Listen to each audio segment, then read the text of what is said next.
Hello guys, ito po yung informative vlog po namin about po sa static. First, pupunta po tayo sa search bar. Ang search po natin dito is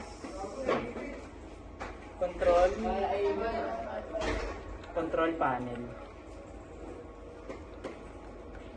So ito. Then pupunta po tayo sa network and internet. And pupunta po tayo sa network and sharing center. Tapos dito po natin malalaman kung nakakonect na po ba tayo o hindi. Tapos pupunta po tayo sa Ethernet. Ayan po. Sabi mo po.